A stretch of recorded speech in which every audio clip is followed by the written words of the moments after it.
Sveiki, šiandien jums parodysiu, kaip gauti nukrekintus frapsus, tai yra, kad galėsite filmuoti neribotam laikui. Daugelis jau gal žinote šią programą ir jau naudojatės, bet panaršiau YouTube'e ir neradau ne vienos lietuviškos pamokos, kaip gauti nukrekintus frapsus.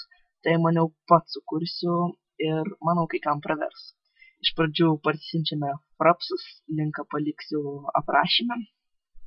Parsisiuntus ant desktopo randame instalą, paspaudžiame.